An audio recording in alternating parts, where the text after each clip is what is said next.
What's up, everyone? This is Demontre Black. Today we're gonna react to a death battle, Aang versus Traveler.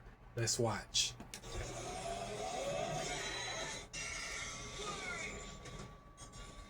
Aang the Avatar versus Aether the Traveler. Which journeyman will come out on top in this elemental battle? He's Wiz and I'm Boomstick. And it's our job to analyze their weapons, armor, and skills to find out who would win a death battle. Water, earth, fire, air. Long ago, the four nations lived in harmony, united by a master of the elements, the Avatar. This Avatar reincarnated as different people for centuries, all with their own struggles. And man, was that true for our boy Aang. Not at first, of course, thanks to his master and guardian, Gyatso. As a cheeky little air nomad, Aang traveled the world causing shenanigans, all while learning to control the winds with airbending. Based on the real-life martial art Bagua Zhang, airbending is the most spiritual of the four bending styles, focusing on evading and diverting attacks through circular motions. With even the smallest movement, Aang can create tornadoes, run like the wind, and block hypersonic explosions. The perfect style for a twinkle-toed goofball like Aang. He even invented his own technique, the air scooter. How does he not fall off that thing? Add in a glider staff for flight, and the sky was the limit. But you know how it goes. Everything changed when the Fire Nation attacked. Their conquest spread, war was inevitable, and Aang was the only one who could save the world. Yeah, he wasn't happy with all that, and being forcibly separated from Gyatso. He was just a kid, so he froze up. Like, literally, he accidentally froze himself and his adorable Sky Bison Appa for 100 years. Until he was awakened by the Water Tribe siblings, Katara and Sokka. Time wasn't kind to Aang's people. With no avatar to keep balance, the Airbenders, Aang's entire culture, were wiped out by the Fire Nation. Oh, that's rough, buddy. But Aang took the wake-up call to heart. As the Avatar, it's Aang's duty to understand the world's people, learning their cultures, their sadness, joy, and humanity. And what better way to do that than learning how they kick ass? From the Northern Water Tribe and his Queen Crush, Aang learned waterbending. Themed around fluid Tai Chi movements, this style controls liquid in all forms to freeze targets, create water whips, and even cut through steel.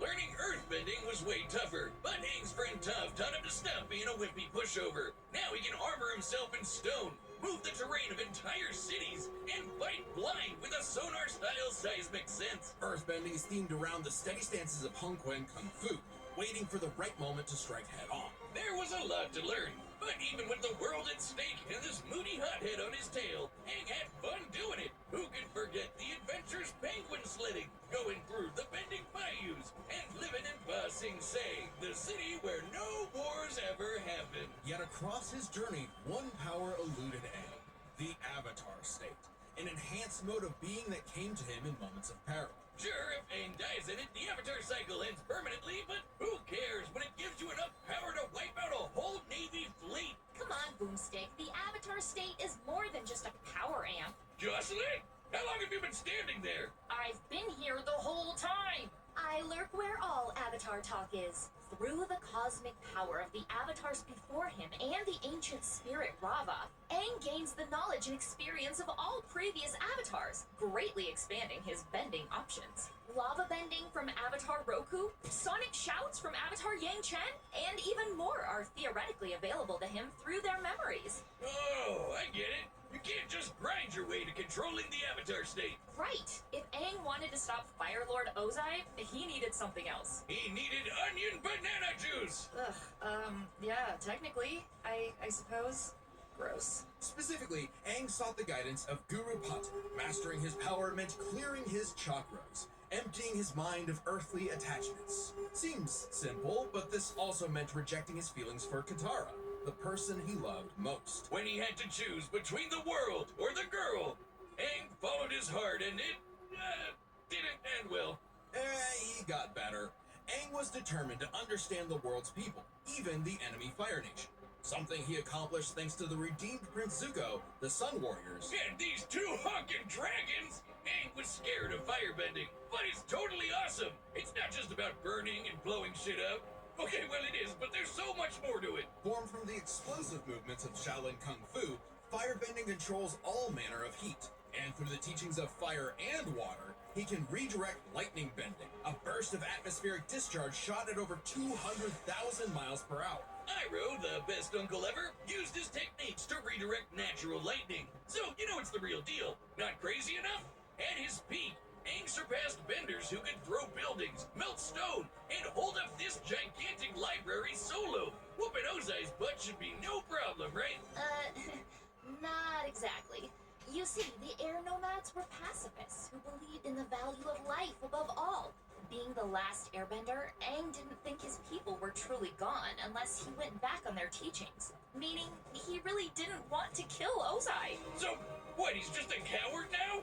Mr. Firelord is about to burn down the entire Earth Kingdom! Not at all. Are you even listening? Aang was simply at odds with what he wanted and what the world expected, so he needed to make a choice. Right. In his greatest challenge yet, Aang discovered his true self, making his spirit unbendable and finally mastering the Avatar state. Making him as strong as avatars who could cause hurricanes, tsunamis, and volcanic eruptions! Or in Avatar Kyoshi's case, a new island. As in, she broke off nearly 30 square miles of a peninsula to form a new landmass. But to defeat Ozai, Aang needed one final element, something few avatars had bent before: energy bending.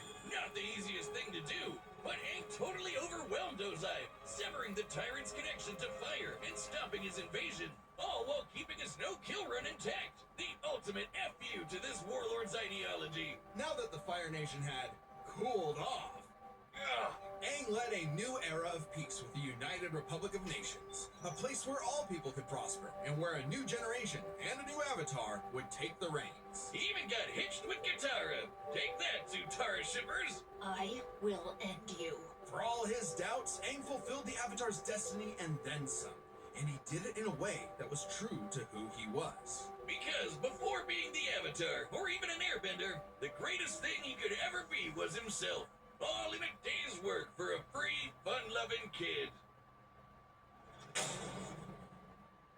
The battle is coming up thanks to this episode's sponsor, DraftKings Casino. Big news from the casino! Lightning Link is available online for the first time ever, right on DraftKings Casino. If you're new, you can play $5 and get 1,000 spins, including 500 Lightning Link spins. Doing the math on that, that's 50 spins per day for the first 20 days. Straight now to claim your offer. Download the DraftKings Casino app and sign up with code BATTLE. Then spin Lightning Link high stakes anywhere, anytime. The crown is yours, in partnership with DraftKings Casino. Gambling problem? Call 1-800-GAMBLER. In Connecticut, help is available for problem gambling. Call 888-789-7777 or visit ccpg.org. Please play responsibly. 21 and over. Physically present in Connecticut, Michigan, New Jersey, Pennsylvania, and West Virginia only. Void in Canada. Eligibility restrictions apply. Non-withdrawable spins issued as 50 spins per day for 20 days. Valid for select games only and expire each day after 24 hours. Spins values vary. See terms at casino.draftkings.com/promos. Ends August 23rd at 11:59 p.m. Eastern Time. Add extra barbecue sauce. Ad Astra Abyssos. Welcome to Tibet, a mysterious land governed by godly archons that drew the eye of someone beyond the stars, Ether. AKA the Traveler, who escaped his dying world with his sister Lumine in search of the flowers that bloomed on their lost home, only to crash land, awaken to an apocalypse, and get cubed by this jerk. Separated from his sister, Ether awoke, again, in a new, less apocalyptic age, and fished up his own pathetic pet pixie, Paimon. Yeah, she makes for good emergency food. With his new guide, Traveler to the windy country of Mondstadt to find his link to the past, but got a Breath of the Wild glider instead. And his first element, Anemo, letting him make air slashes, tornadoes, and of course, Windblade! But guess what? Traveler wasn't the only one with a power like this. The vat was full of blessed people wielding these relic things called visions. vision bearers can imbue their weapons and bodies with elemental power, summon items, and use a special, vision to perceive the elements around them. Normally, they're limited to a single element, but Traveler is just built different. Through Paimon's guidance, he began collecting elements from mysterious statues across Tibet. No vision relic needed for him. Each nation had a new culture, a new element, a new crisis. And new character banners. When asked to play a sleuth for a murder case in Liyue, Traveler wasn't interested. A corpse couldn't tell him where his sis was, but he was roped in anyway and got the Geo ability to form rock constructs and eruptions of Earth. When Ether ventured to Inazuma, he didn't care about its war with the Vision Bearers and their Archon either, until he saw the suffering caused by its tyrannical rule, and joined the resistance with Electro abilities, fighting the powers that be using electric buzzsaws, thunder blades, and lightning. He even learned to dodge lightning. Other Electro users, like my wife Lisa, can conjure storms. No shock when my adopted daughter Glee made explosions that raised mountains. Traveler met all kinds of people like this. You know the type. Twinks. Yeah, Tibet has its own laws, Boomstick. Many twins being one of them. Maybe 2 or 3 of them, actually. Ringmaster. Shut up, Wiz. This guy's been playing Genshin since launch. I know everything there is to know about the Genshin meta. Either can mix elements for different reactions. Basically, big elemental combinations. Geo crystallizes materials into special barriers. Electro mixed with water stuns foes. Animo spreads elements around in swirls of destruction. Boom, boom, boom, boom! Like how I combine beer and gunpowder. Exactly, Boomstick. Using Dendro, Traveler can form plant life that, when mixed with water and lightning, makes homing beams. Yeah, run from that. With enough clever thinking and, artifact farming, you can combine anything in Genshin. Okay, we get it. Go lose another 50-50, you whale. I'll show you a whale. Drop one on your lap next time you're not looking. In Sumeru, Traveler later beats Scaramouche, an edgy catboy with multiple elements at his fingertips, all in a time loop that got repeated 168 times. Speaking of time, Ether had control of more than just his own future. Tibet's fate fundamentally changed in ways small and grand, all through his unending willpower. Because the Traveler was a descender, someone unbound by the land's destiny. Even this big tree that records all of the world's events had no idea he existed. Like when he helped defy the judgment of a biblical flood in Fontaine, where he mastered Hydro for his best Cuphead impression with water bullets. Heck, a dinosaur chose not to blow up the world just because Paimon and Traveler befriended it. If that wasn't cool enough, Traveler can, unrelated, turn into a dinosaur. Hell yeah! Yo, look at him. Wonder if I could get a dinosaur on my Genshin team. Through these legally distinct Pokemon, Ether can fly, dig through the earth, or charge foes like a Jurassic bull. He traveled across the land, searching far and wide, and finally stopped swinging that one-star dull blade. Instead, picking up the prototype Rancor, which he wields like a beast thanks to the Swordmaster Skirk, and several straight days of training. What a grind set! Still, Traveler's Sis kept eluding him, choosing to hang in the shadows with these Gluminati folk. A group from Conria, the nation cursed by the gods for messing with the Abyss. Unbeknownst to Ether, his sister had already traveled to that in a journey that mirrored his own. And at the end, she found... Well, we don't really know. Not yet, at least. But whatever it is got her to side with the creepy villains. Plot twist. Eventually, Ether reached the nation of Natlan to fight in its never-ending war with the Abyss. He gained the Pyro element, learning to launch fireballs and explosions combined of flame with lightning. He didn't just dabble in fancy pyrotechnics. By connecting with the people there, Traveler achieved Night Soul's blessing, a power-up state fueled by primordial element juice, strong enough to make a blade of fire hundreds of feet long. Hell yeah, that's strong enough to take down the heart of the Abyss, which is on the level of 5-star waifus like Mawika and the Raiden Shogun. An Archon who, in ages past, spliced Yashiori Island in two.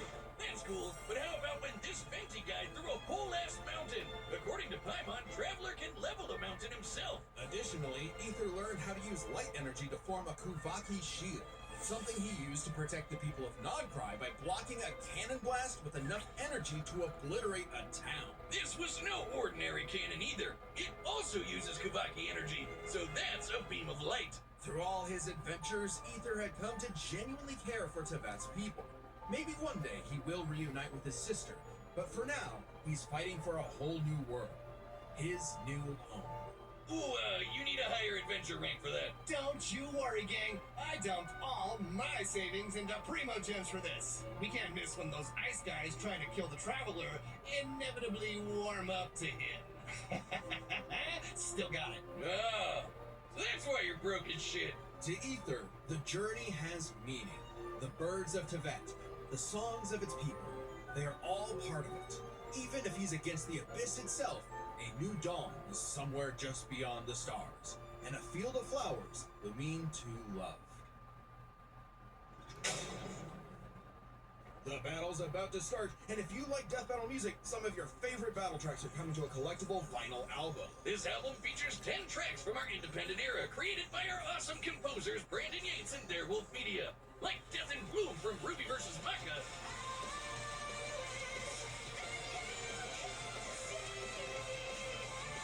Or Requiem for a Thief from Joker vs. Jorno.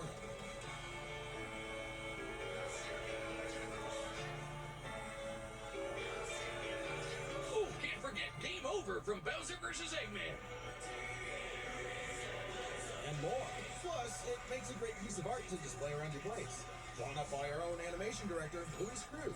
This album is only available for pre-order, so head to deathbattle.gg or click the link in the description before August 10th and pre-order a copy so you don't miss out. And remember, Archivist and Chronicler members get a discount. That's deathbattle.gg, the home of Death Battle. All right, the combatants are set. We've run the data through all possibilities. It's time for a death battle!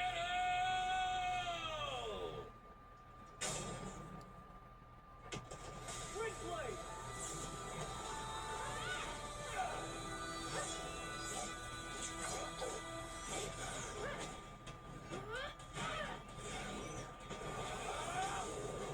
Two elements?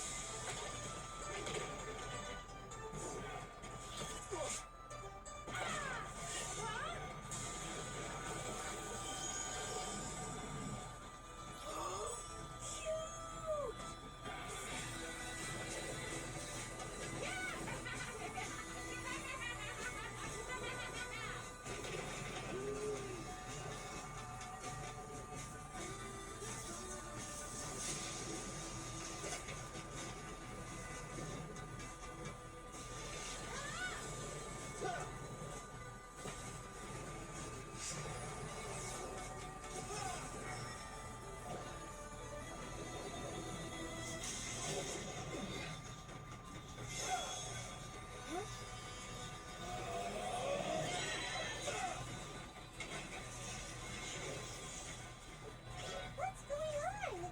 I almost treasure hunting for 2 minutes. Now everything is going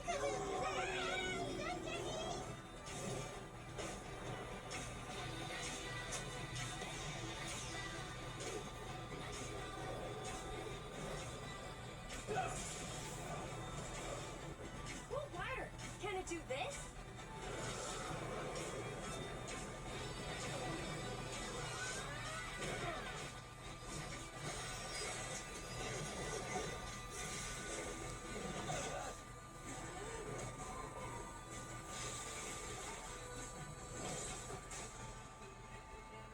Come on, Traveler! Get up! Never, ever, ever stop moving forward! Remember! No one fights alone.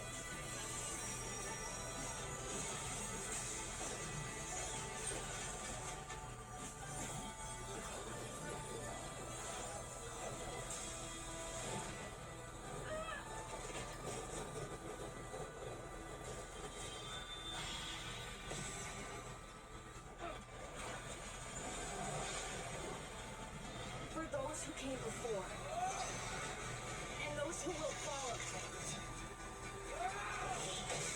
I am Avatar Aang, the last airbender.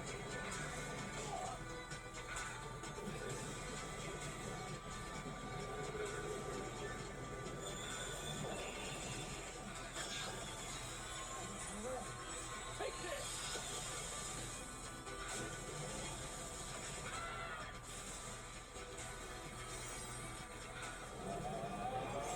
The heights shot us. Through infinite dusks and dawn!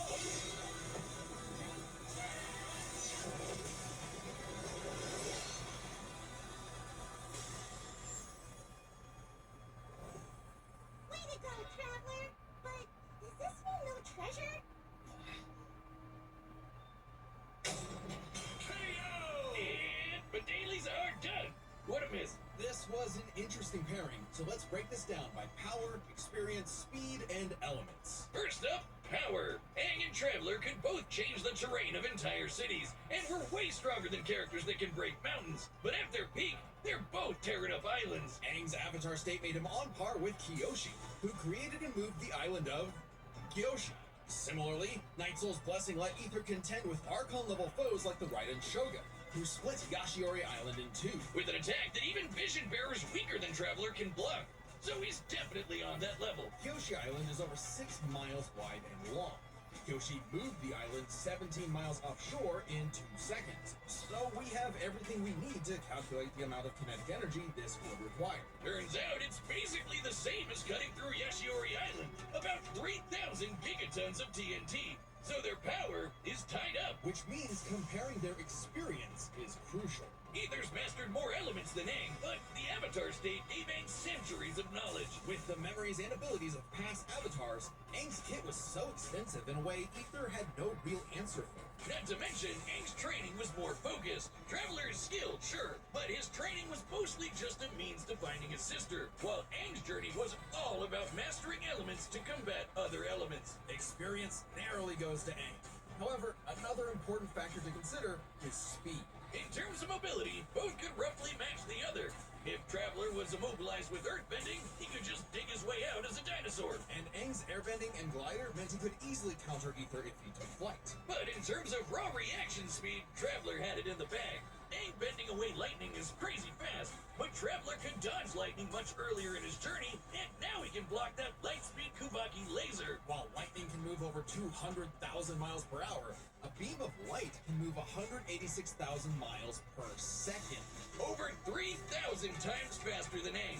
Traveler takes speed by a landslide. So this all came down to the elements. Who could turn the forces of nature against the other? At first, I actually thought this was Aang's dub. Ether's elemental control is remarkable, but most of his attacks are projectiles, spires, and very specific implements that Aang has bent away in the past. Ether has never shown the precision or creative flexibility that we've seen with Aang's bending. But throw in the combos of elemental reactions, and the script flips. Traveler could mix not just his elements, but also Aang's in ways that Aang could not. Bending was Aang's greatest strength, but also, against Traveler, a weakness. Because Aang usually had one or more elements around him, it gave Ether an easy access point through these combinations. When Aang used fire, Ether could use lightning to catch him in an overload. If Aang used water, Traveler's electrocharge could paralyze him, and so on. This isn't just a gameplay thing.